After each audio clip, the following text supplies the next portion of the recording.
Petugas penjara bahkan tidak pernah membayangkan dalam mimpinya. Yabukijo, tengah malam, tidak tidur dan malah memperlakukan tempat tidurnya seperti punching bag. Petugas penjara meminta dia untuk tenang dan mengatakan jika dia terus melakukan hal itu, jangan berharap bisa keluar.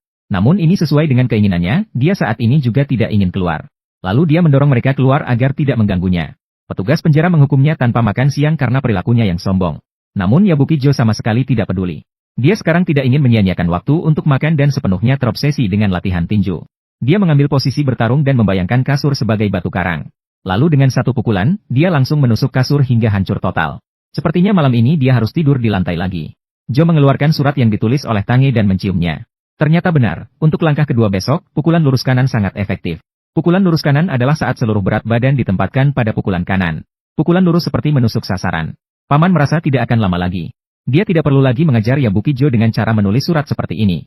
Berharap bisa langsung memberikan pelatihan khusus kepada Jo sekarang. Namun dia masih tenggelam dalam hayalan sendiri. Sachiko mengingatkannya baru sadar nasi tumpah. Dia mencoba menangkap dengan tangan dan akhirnya terbakar hingga harus memegang telinga.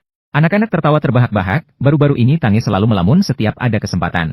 Awalnya sudah tampak bodoh, sekarang semakin bodoh. Paman agak marah meminta mereka segera ganti pakaian. Sepertinya akan pergi menemui Jo. Tange masih mengolok-olok mereka, mengatakan begitu menyebut Jo mereka langsung tampak bodoh. Setelah membuat onigiri, mereka bersiap-siap berangkat. Hasilnya keluar, mereka terkejut. Satu persatu berpakaian rapi. Mereka mungkin telah mencuri pakaian orang tua mereka.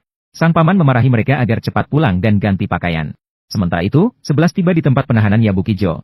Dia masih fokus berlatih tinju dengan sepenuh hati di dalam.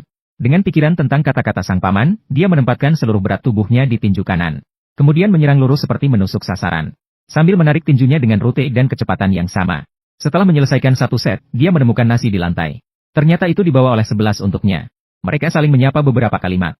11 melihat Jo menangis terharu setelah berlatih tinju. Dia berkata bahwa dia tahu mengapa Jo mulai berlatih tinju dengan keras. Jo tertawa terbahak-bahak tanpa berkata apa-apa lagi. Lalu dia mengambil nasi di lantai dan mulai makan. Nasi ini masih tersisa dari yang dia hemat untuk Jo, biarkan dia makan dengan lahap. Lalu dia menjatuhkan Ricky, pria yang menghalangi impian Jo. Inilah pria sejati yang dia kagumi, Jo. Sementara itu, sebuah kapal berlayar di laut. Polisi meminta kapten jangan pura-pura bodoh. Apa yang terjadi dengan orang-orang di dek?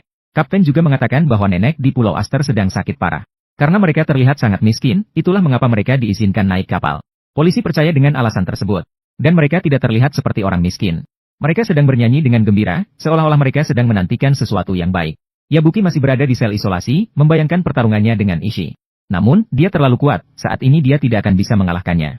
Dia benar-benar berharap agar paman datang lebih cepat. Untuk membawakan langkah ketiga dan keempatnya untuk besok.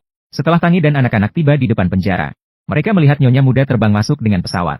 Setelah mendarat di penjara, kepala penjara datang untuk menyambutnya secara hormat. Tanya apakah dia lelah dan butuh istirahat? Saat itu, mereka mendengar suara keras pintu penjara berderak-derak. Ternyata mereka tidak bisa masuk dan terus-menerus mengetuk pintu. Polisi berlari ke sana dan meminta mereka untuk berhenti mengetuk, paman meminta untuk dimaklumi. Namun aturan tetap aturan, orang selain keluarga tidak diizinkan mengunjungi. Yukiko masih mengangkat bahu dan bertanya, apakah tidak bisa seperti ini? Akhirnya petugas penjara pergi dengan marah. Jadi mereka memutuskan untuk datang lagi dan terus mengetuk pintu. Namun pada saat itu, beberapa mobil berhenti di depan mereka. Ternyata mereka adalah rombongan dari grup teater Lili yang datang untuk memberikan penghiburan. Setelah orang-orang itu masuk, pintu ditutup kembali. Dan mereka hanya bisa diam-diam melihat dari luar pintu. Jika begitu, mereka harus menggunakan cara terakhir. Petugas penjara terkejut dan terus-menerus mengetuk pintu penjara agar dibuka. Mereka tidak tahan lagi dan meminta mereka untuk berhenti. Anak kecil tiba-tiba punya ide. Katakanlah mereka juga grup drama yang serius, biarkan mereka masuk segera. Penjaga penjara tersenyum sinis, jika punya bakat, tunjukkan pada mereka. Beberapa anak saling menolak, tidak ada yang mau tampil duluan. Dan Jo berlutut dan berkata akan menyanyikan lagu untuk mereka. Hasilnya suaranya lebih keras dari tangisan hantu serigala. Beberapa anak segera menutup telinga, terlalu menyakitkan. Bahkan penjaga penjara juga tidak tahan dan menutup telinga. Bahkan terbentuk serangan gelombang suara membuat mereka terhuyung-huyung. Setelah lagu selesai, mereka semua terkapar di tanah. Bahkan tuan-tuan hampir pingsan, semua orang minta dia bangkit sedikit. Kesehatannya memang kurang baik, itulah sebabnya dia seperti itu. Penjaga penjara juga tidak setuju mereka masuk. Tapi pada saat itu, seorang anak meminta mereka menunggu sebentar. Kemudian dia mulai pertunjukan dan semua orang menutup mata mereka. Penjaga penjara marah dan meminta mereka berhenti. Kemudian, Sachiko juga akan mulai pertunjukan. Tapi mereka sudah muak, minta mereka segera pergi. Tapi pada saat itu, kepala penjara datang dan mengizinkan mereka masuk. Ternyata Yoko yang meminta mereka masuk, katanya ingin bertemu dengan mereka. Sementara itu, penjaga penjara meminta Takeo segera keluar untuk menonton pertunjukan. Namun dia sudah jatuh cinta dengan tempat ini dan tidak ingin keluar. Apakah dia menonton atau tidak terserah kepadanya, dia masih memiliki banyak hal yang harus dilakukan. Penjaga penjara melihat tidak ada pilihan lain, mereka langsung membungkusnya dengan pakaian dan menariknya pergi. Takeo Tahuriki berada di dalam, jadi dia mengikuti mereka masuk. Dia meminta penjaga penjara melepaskannya. Suara gaduh seketika menarik perhatian orang lain. Melihat orang kurus itu mengejeknya, Takeo langsung meraih kerahnya. Seketika dia tidak bisa lagi tertawa dan langsung didorong keluar oleh Takeo. Pada saat itu, dia melihat 11 datang dan duduk di sebelahnya. Mereka berbasa-basi sebentar, tapi tiba-tiba dia melihat Lisi. Dia berdiri dan akhirnya menyadari itu hanya ilusi. Lalu dia melihat sekeliling untuk mencari Lisi. Namun setelah mencari cukup lama, dia tidak menemukannya dan menghalangi pandangan orang lain. Tanpa pilihan lain, dia hanya bisa duduk dan menonton pertunjukan teater di atas panggung. Dia terkejut melihat bahwa pemeran wanita di dalamnya adalah Bai Muyezi. Yang lebih mengejutkan baginya adalah orang yang terikat di atas panggung adalah Dansia. Yabuki Takeshi berlari ke depan dan bertanya tentang kostum itu. Beberapa anak kecil yang juga aktor melihat Takeshi dan berlari ke arahnya.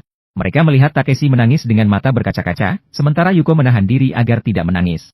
Namun akhirnya, dia tidak bisa menahan air mata dan menangis di pelukannya. Orang lain tidak tahan melihat pertunjukan seperti itu dan meminta mereka segera turun. Bahkan Yoko juga mengatakan bahwa mereka harus menunggu sampai pertunjukan selesai, waktu kan banyak. Paman juga mengatakan bahwa mereka bisa bertemu dengannya semua berkat Yoko. Tapi Yabuki Takashi tidak tahan melihat penampilan buruk Dansia. Dia berkata bahwa ini adalah pertunjukan buruk dan tidak bisa dimaafkan. Tiba-tiba suara dari belakang memotong pembicaraannya. Ternyata, itulah Ishikawa yang selalu diinginkannya. Yabuki Takashi tersenyum, sekarang dia punya pertunjukan yang menarik untuk ditonton. Dansia juga menyadari bahwa pria ini membuat semangat Takashi berkobar. Ishikawa maju. Sepertinya giliran kita berdua untuk memulai pertunjukan.